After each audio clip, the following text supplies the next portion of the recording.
Assalamualaikum warahmatullahi wabarakatuh. Kami dari kelompok 10 dengan tema etika dan budaya organisasi izin menyampaikan video pembelajaran. Sebelumnya, kami berterima kasih kepada Ibu dosen Ibu Rauli, penampu mata kuliah teori organisasi. Kenalkan, saya Rafi Putra Adinata dengan NPM 248-10258 serta teman-teman saya Arjuna Juan Purnama dengan NPM 248-110-232, Padiwul Adi Pribowo dengan NPM 248-10254, dan Abu Zakwan dengan NPM 248-10132. Yang pertama, etika organisasi.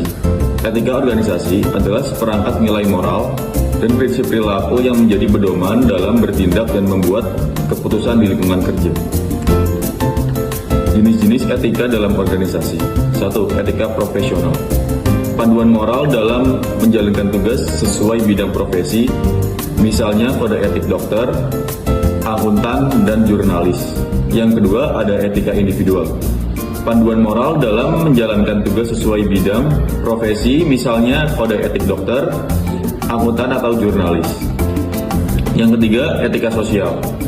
Pedoman moral terkait interaksi antar individu dalam organisasi seperti menghormati rekan kerja dan menghindari diskriminasi. Berikutnya, peran etika dalam berorganisasi. 1. Menjadi panduan perilaku. Etika memberi batasan antara benar dan salah dalam bertindak, sehingga karyawan tahu bagaimana harus bersikap. 2. Meningkatkan kepercayaan. Etika membangun kepercayaan antar karyawan, pimpinan, dan pihak luar negeri atau klien, mitra, masyarakat. 3. Mencegah konflik dan pelanggaran. Dengan etika yang kuat, tindakan seperti kecurangan, diskriminasi, dan penyalahgunaan wewenang dapat dicegah. Tujuan etika organisasi. Tujuan etika organisasi adalah untuk menetapkan standar perilaku yang dapat diterima, menciptakan lingkungan kerja yang sehat, membangun kepercayaan dan reputasi, mencegah penyimpangan, serta mendukung pengambilan keputusan yang benar dan bertanggung jawab.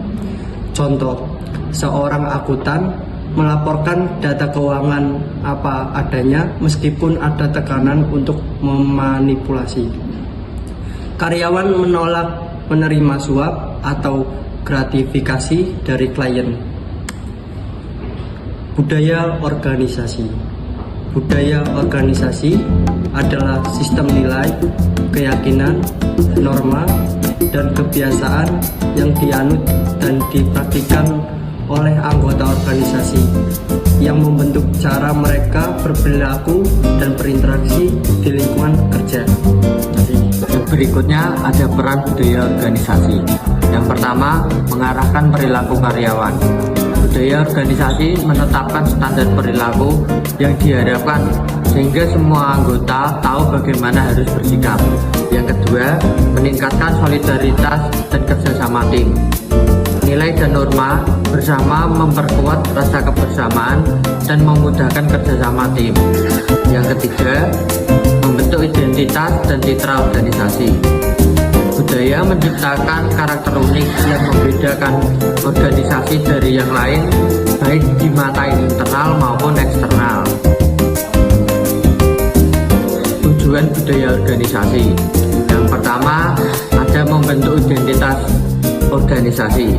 Budaya organisasi membentuk ciri khas yang membedakan suatu organisasi dari yang lain. Nilai-nilai, norma, dan kebiasaan yang dijalankan setiap hari mencerminkan kepribadian organisasi. Orang dari dalam maupun luar dapat mengenali karakter dan cara kerja organisasi tersebut.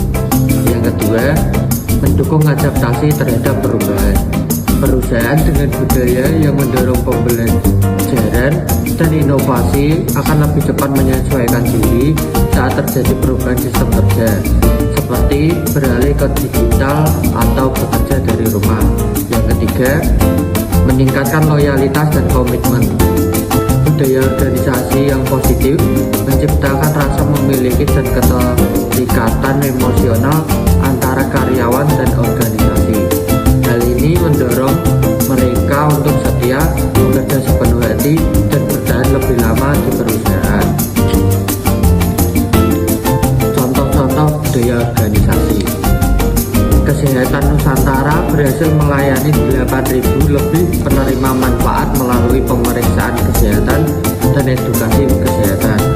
Melampaui 2.000 penerima manfaat, keberhasilan diukur dari jumlah penerima manfaat, partisipasi dalam kampanye kesehatan, dan tingkat kepuasan masyarakat terhadap layanan. Dan selanjutnya ada hubungan antara etika dan budaya organisasi. Etika dan budaya organisasi berkaitan erat dan saling mempengaruhi dalam membentuk perilaku dan nilai-nilai dalam organisasi. Berikut adalah hubungan mendalam mengenai hubungan keduanya. 1. Ada etika sebagai bagian dari budaya organisasi.